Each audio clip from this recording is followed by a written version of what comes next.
Estamos terminando ya el Evangelio de Juan y vamos a irnos a los versículos 38 del capítulo 19 hasta el 42. San Juan 19, versículos 38 al 42. En este contexto nosotros podemos ver que la sepultura del Señor sigue siendo tan vital, tan importante, porque el apóstol Pablo escribe en primera carta de Corintios, capítulo 15, versículos 1 a 3, y dice que la muerte, la sepultura y la resurrección de Cristo es según las Escrituras, que la obra que se ha cumplido en medio de sus ojos o delante de sus ojos es una obra de Dios que ya estaba escrita. El cumplimiento de las profecías nos vuelven a decir que el Señor Jesús es el Mesías prometido, y si es el Mesías prometido es Dios mismo, y si es Dios mismo, entonces Dios puso su vida por nosotros. Pero así como Pablo lo dice en 1 Corintios 15, 1 al 3, que la muerte, la sepultura y la resurrección encajan perfectamente en las Escrituras, refiriéndose al Antiguo Testamento. En Romanos 6, 1 al 4, el apóstol Pablo escribe a la iglesia de Roma y les muestra que la vida en Cristo es a través de la participación de la muerte, la sepultura y la resurrección a través del bautismo. Y cuando habla del bautismo está refiriéndose específicamente al momento donde alguien es llevado hacia el arrepentimiento, donde el mismo Señor le ha dado vida cuando estaba muerto en sus delitos y pecados, y le ha bautizado con su espíritu. Si me ayudan con ese teléfono, por favor, de alguna manera. Y vemos nosotros que la vida cristiana tiene que ver entonces con la identificación, con la participación de cada creyente al ser bautizado en su espíritu. Participa justamente de la muerte, la sepultura y la resurrección de Cristo. Nadie necesita bautizarnos en su espíritu, porque cuando nos convertimos entonces somos parte suya, y al ser parte suya estamos sumergidos en él. ¿Cuántos dicen amén? Por lo tanto, su espíritu habita en nosotros y nosotros estamos en él sumergidos. Podamos leer la escritura que nos corresponde. San Juan capítulo 19 versículos 38 al 42. Entendiendo todo esto, podemos nosotros estar seguros que estamos en buen camino, terminando nuestro estudio y viendo cada una de estas partes tan importantes para nosotros. Después de todo esto, José de Arimatea, que era discípulo de Jesús, pero secretamente, por miedo de los judíos, rogó a Pilato que le permitiese llevarse el cuerpo de Jesús, y Pilato se lo concedió. Entonces vino y se llevó el cuerpo de Jesús. También Nicodemo, el que antes había visitado a Jesús de noche, vino trayendo un compuesto de mirra y de aloes como 100 libras. Tomaron pues el cuerpo de Jesús y lo envolvieron en lienzos con especies aromáticas, según es costumbre sepultar entre los judíos, Y en el lugar donde había sido crucificado había un huerto, y el huerto un sepulcro nuevo, en el cual aún no había sido puesto ninguno. Allí pues, por causa de la preparación de la Pascua de los judíos, y porque aquel sepulcro estaba cerca, pusieron a Jesús. Señor, te damos gracias por tu preciosa palabra. Permítenos conocerte más, Señor. Permítenos recibir, Señor Dios, la enseñanza como parte, Señor, de la obra de tu Espíritu en nosotros. Y todos decimos amén. Versículo 38 dice: después de todo esto, José de Arimatea, que era discípulo de Jesús, pero secretamente por miedo de los judíos, rogó a Pilato que le permitiese llevarse el cuerpo de Jesús, y Pilato se lo concedió. Entonces vino y se llevó el cuerpo de Jesús. Aquí encontramos al primer agente secreto, el primer 007 de la Biblia, o de repente uno de los más importantes. Porque es un creyente, pero está oculto. Es un creyente que no se da a conocer hasta este momento. Entonces podamos mirar a José de Arimatea como aquel que tiene temor siendo parte del Sanedril. El Sanedril era el conjunto de ancianos que gobernaban sobre Israel y estaban ahí como autoridades religiosas, y como estaban en un gobierno teocrático, entonces gobernaban sobre todo. Ahora, en medio del Imperio Romano, siguen vigentes y están ahí como autoridades y tienen poder para decidir aún vida, muerte y cuantas cosas más de los mismos judíos. Aquí está José de Arimatea, un hombre reconocido como autoridad religiosa, pero que no quiere darse a conocer por temor de los judíos. ¿Qué es lo que le podía pasar a José de Arimatea si es que descubrían que él era un discípulo de Jesús?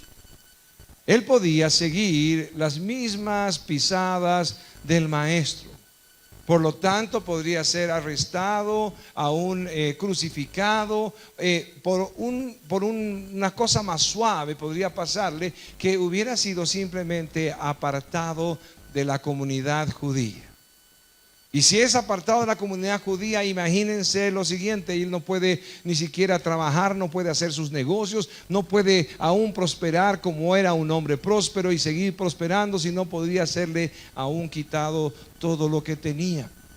Cada momento en que José podía decir: si realmente yo creo en Jesús, si realmente yo soy discípulo de Jesús, realmente amo su ley, amo su obra, Él es el Mesías prometido, yo soy su seguidor, solamente al pensar en esto venía temor a su vida, y no sin razón.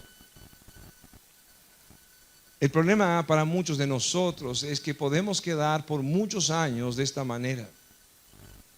No, pastor, lo que pasa es que yo tengo una personalidad más introvertida y por eso no me presento como cristiano, por eso no comparto a otros de Cristo. Pastor, en realidad hace muchos años que yo estoy tratando de que en mi trabajo o en mi universidad las personas que me rodean puedan ver a Cristo en mí y me pregunten: ¿por qué eres así? Y ese momento quiero compartirles de Jesús. Otras personas de repente están diciendo: lo que quiero realmente, pastor, es que de alguna forma, algún momento, yo pueda acercarme a solas a cada uno y decirle: yo soy discípulo de Jesús, yo creo en Jesús. Otros posiblemente se ven como somos, se ven simplemente como somos, como pecadores. ¿Quién de nosotros podría mirarse en un espejo y decir: oh, yo soy un santo, oh, yo soy tan bueno?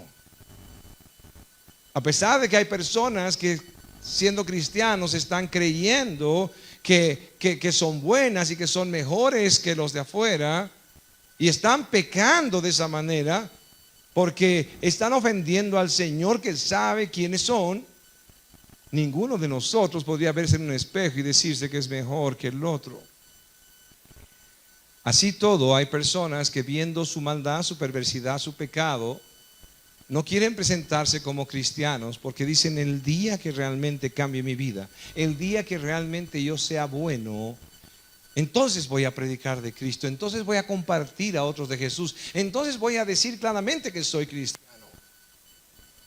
Me gustó mucho la experiencia de varios amigos, y la mía también de joven, cuando empezamos a compartir de Jesús, sabiendo que el evangelio que predicábamos y que predicamos es instrumento de salvación para los perdidos. Y viéndonos nosotros igual que los que estaban fuera de la iglesia, entonces empezamos a compartir de Cristo. Pero lo que nos pasó muchas veces fue que en medio de nuestra juventud nos dijeron de frente: tú que estás hablando de Jesús y de tu religión, eres un hipócrita, porque tú eres un pecador y eres así y eres asá, y yo te conozco. Pero la respuesta más maravillosa que encontramos fue: justamente por eso te comparto de Cristo, porque Él tuvo misericordia de un pecador como yo y puede tener misericordia también de ti. ¿Cuántos dicen amén? No compartimos a Jesús, no nos presentamos como creyentes porque somos buenos. Compartimos de Cristo porque hemos recibido su misericordia siendo tan pecadores. Hoy mismo no podríamos presentarnos delante de Dios si no fuera por medio de su gracia. ¿Cuántos dicen amén? Por lo tanto, ¿cómo no vamos a estar rogando a otros que reciban esta gracia maravillosa? ¿Cuántos dicen amén?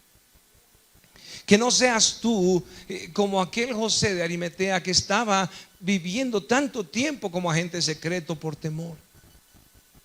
Aún puede ser que te rechacen, que ya no seas parte del grupo, que ya no seas parte de ese nicho social, económico, o lo que sea que más o menos te crees que te está dando alguna cosa buena. Que no tengas temor por perder amigos, porque aquel que se convierte a Jesucristo y ha decidido arrepentir de sus pecados no puede perder amigos, porque los verdaderos amigos se quedan contigo, porque saben que es tu bien. Los que se van son los que no te aman. Los que te dejan son solamente los que eran partícipes de tu pecado y disfrutaban de tu pecado. Pero aquellos que te aman, cuando hay un cambio real en tu vida, donde tú vas a dejar tu maldad, tu pecado en un lado, y vas a empezar a luchar contra tu pecado, y vas a empezar a caminar como el Señor quiere, entonces los que te aman van a estar a tu lado. Me acuerdo cuando traté de compartir con mi padre, un hombre muy bueno dentro de los términos del mundo. Resulta que yo le comparto de Jesucristo y le digo: papá, tú necesitas de Jesús, necesitas arrepentirte de tus pecados, tú necesitas acercarte al Señor, Él tiene perdón para ti.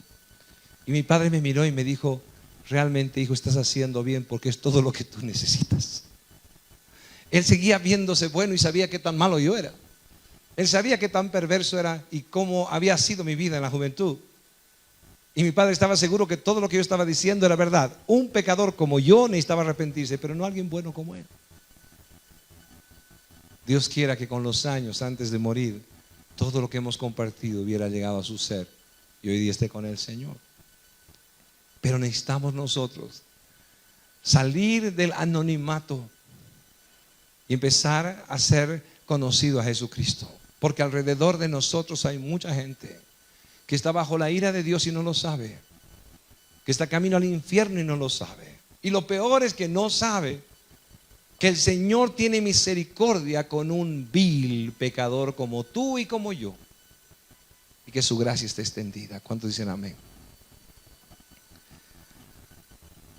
Continuemos con la escritura.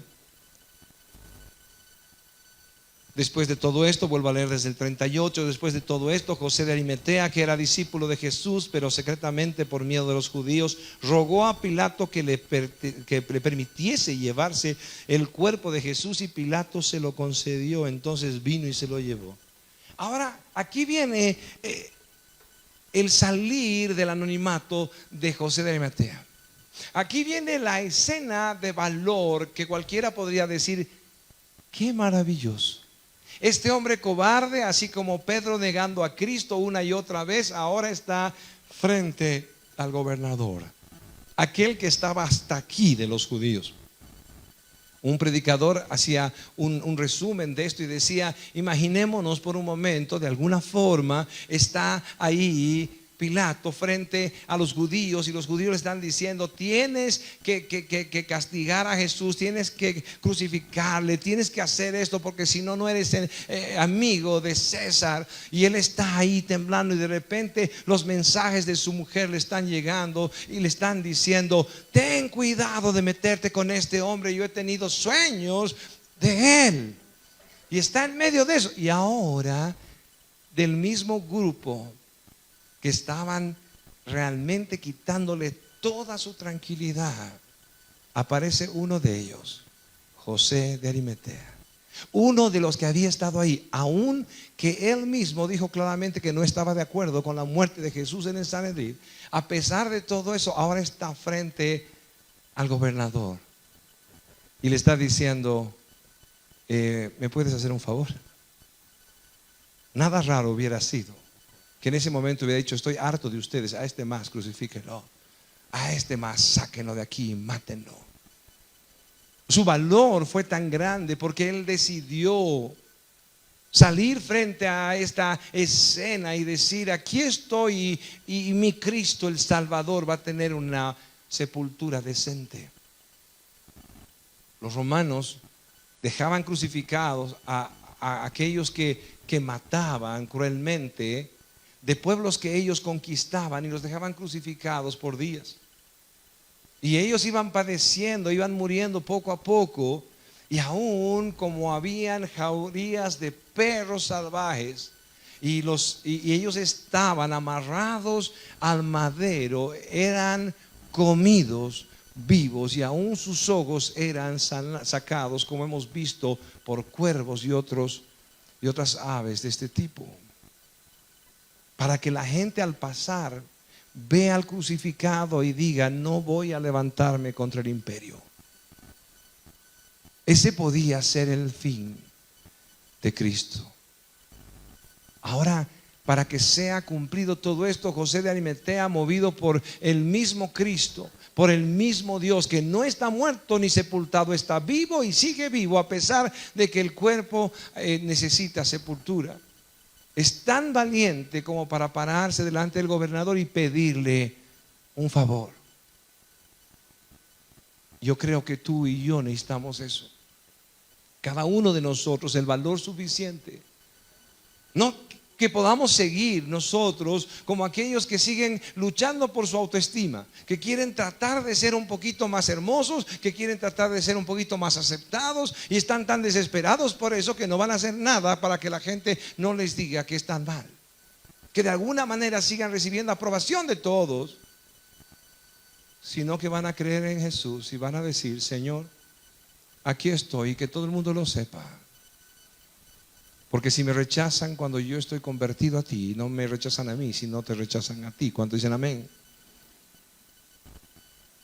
Arriesgando su vida, el que había sido un cobarde, el que había estado escondido por temor, ahora sí sale a la luz valientemente. Que tu vida y mi vida sea así. Versículo 39. También Nicodemo, el que antes había visitado a Jesús de noche, vino trayendo un compuesto de mirra y de aloes, como 100 libras. Ahora imaginémonos que estamos dentro de la sepultura de un preso común y corriente que ha sido torturado en la cruz, y simplemente van a botarle en una tumba común. Así como lo hacían ellos, va a pasar esto. Pero a diferencia, y gran diferencia de todo esto, Él está siendo sepultado como un rey. Él está siendo sepultado como un rey. Ayúdame con la gente que está en el otro lado. Están haciendo mucha bulla. Si les puedes pedir que guarden silencio o que cierren las puertas. Él está siendo sepultado como un rey. Se está gastando tanto en Él como un rey, como quien es. Posiblemente los judíos habían heredado y toda esta forma en la que embalsamaban los egipcios a sus muertos.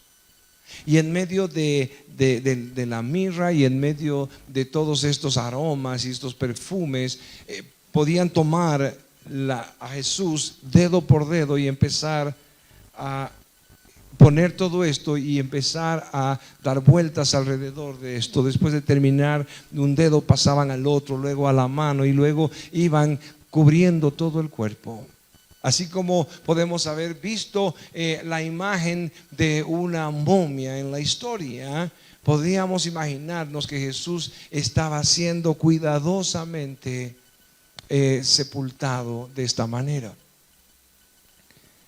Cuando Nicodemo, alguien que acuérdense que vino de noche a Jesús para que nadie le viera, a pesar aún de que cuando se acercó a Jesús le dijo: Rabí, ¿qué tengo que hacer para ser salvo? En otras palabras, y le dice el Señor Jesús, le dice: tienes que nacer de nuevo. ¿Se acuerdan de Nicodemo? Tienes que nacer de nuevo. Entonces, ¿cómo va el hombre a entrar en el vientre de su madre y va a nacer de nuevo? Nicodemo empieza a pensar: esto es imposible. Y ahí el Señor le habla sobre el nuevo nacimiento. Nicodemo había venido a oscuras para no ser visto, porque también era parte de los principales judíos y también tenía temor. Es el segundo que está aquí como un espía secreto, pero ahora sale a la luz para darle sepultura a su maestro. Preguntémonos qué necesidad había si el Señor tenía a los discípulos a su lado tan cercanos y tan amantes que estos dos hombres que estaban ocultos puedan salir adelante. Y la respuesta es sencilla: no estaban ellos. No estaban ellos. El mismo escritor, el apóstol Juan de este evangelio, es el que dice: y estaba el discípulo que amaba a Jesús. El que se quedó más cercano por todo lo que hemos leído en Juan es el mismo Juan que nos relata una y otra vez los acontecimientos que están aquí. Nicodemo sale a la luz y puede demostrar que él ama al Señor y le rinde honor juntamente con José de Arimatea como aquel rey que está recibiendo una sepultura de honor. Versículo 40. Tomaron pues el cuerpo de Jesús y lo envolvieron en lienzos con especies aromáticas, según es costumbre sepultar entre los judíos. Y en lugar donde había sido crucificado había un huerto, y en el huerto un sepulcro nuevo, y en el cual aún no había sido puesto ninguno. En Mateo 27, versículo 60, lo que explica el Evangelio de Mateo es que ese lugar también era de José de Arimatea. Es un lugar que él había preparado para su sepultura. La Escritura también nos muestra que José de Arimatea era un hombre rico. Así también en Mateo 27, 57 nos da esta claridad. Ahora, como un hombre rico prepara una sepultura para sí mismo, en medio de un jardín, ahí mismo cercano a la crucifixión, está la sepultura preparada para José de Arimatea. Nadie había usado todavía esto. Posiblemente él estaba esperando ser sepultado ahí con honores como un hombre grande, como un hombre importante, como un hombre rico. Pero la sepultura es para el Señor, para que todo esto se cumpliese. Como hemos visto al principio, así Pablo escribe a los romanos y escribe a los corintios y les dice: todo esto, la muerte, la sepultura y la resurrección, es conforme al Antiguo Testamento, a la Escritura, y se cumple en perfección.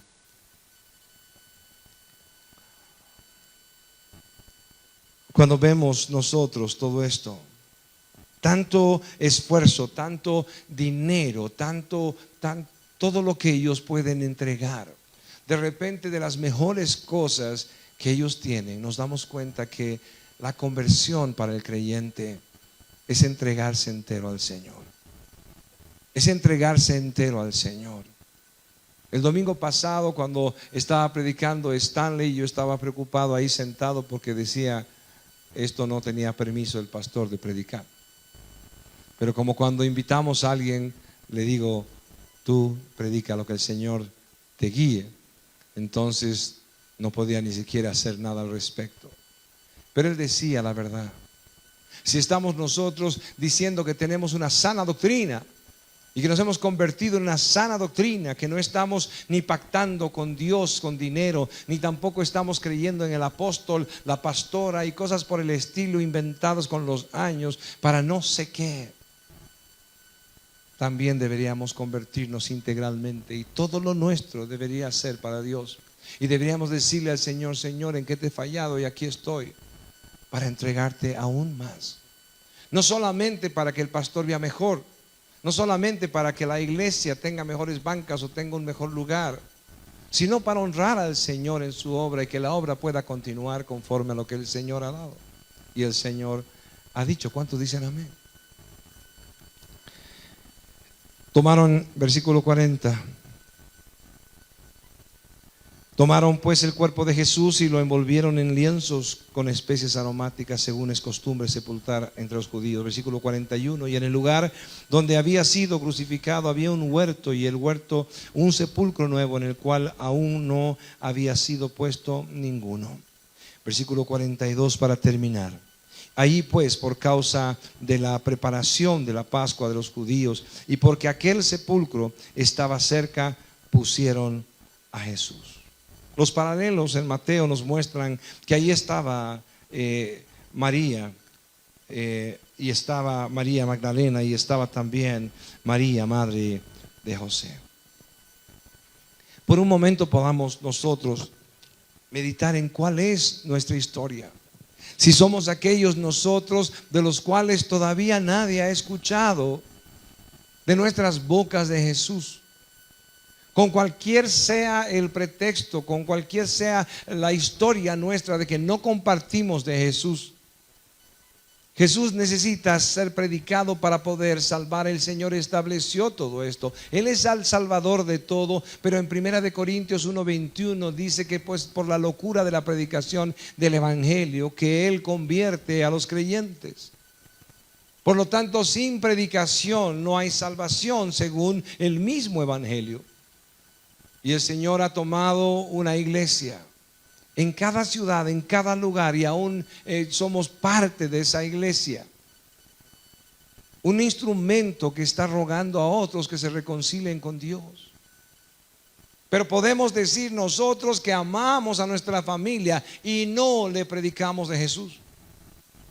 Y decimos que amamos a nuestra familia y podemos darles hasta dinero para ayudarles en sus problemas. Hasta podemos compartir de nuestros bienes con ellos, y decimos que les amamos y no les compartimos de Jesús y no nos presentamos como creyentes ni siquiera. Decimos que somos amigos. Somos amigos desde el colegio, somos amigos desde la niñez, somos amigos desde la juventud y nos amamos. Y salud por esto y salud por aquello, y están camino al infierno bajo la ira de Dios. Y no les decimos, ¿sabes qué? Este pecador se ha acercado a Cristo y ha recibido perdón. Y también hay perdón para ti, y hay misericordia, y hay salvación. Y no les decimos que esto es tan pasajero, que hoy día estamos y mañana no. Y seguimos como agentes secretos sin afectar a las personas que decimos que amamos, y es mentira. Si les amaríamos en verdad, le estaríamos rogando como aquella madre que ruega al hijo que está en la calle, perdido en el alcoholismo, en la drogadicción, rogándole vuelve a casa. ¿Cuántos dicen amén? Si les amaríamos, no nos importaría que el 80%, 90%, 99% nos rechace, si uno por lo menos pueda ser perdonado como nosotros y pueda tener paz con Dios y su gracia. Iglesia, necesitamos ver que habían personas igual que nosotros, cobardes, así como nosotros, agentes secretos de Cristo, así como nosotros, simpatizantes de Cristo, que nos gusta ver nuestro cristianismo y compartirlo dentro de la iglesia, pero no fuera. Dios nos dé gracia. Podamos ser como Nicodemo y como José de Arimatea, que están rogando a otros: aquí estoy, dame el cuerpo de Cristo, yo quiero darle sepultura, tomando el riesgo más grande, su vida misma, con tal de honrar la muerte de su maestro y darle una sepultura digna al Rey de Reyes. Que nuestra vida pueda afectar la vida de los que amamos, que por lo menos los que amamos puedan escuchar de nuestra boca que hemos recibido la gracia del Señor y somos sus discípulos, y que le seguimos de todo corazón, porque su gracia ha sido mayor que nuestro pecado. ¿Cuántos dicen amén? Pongámonos de pie y podamos orar al Señor.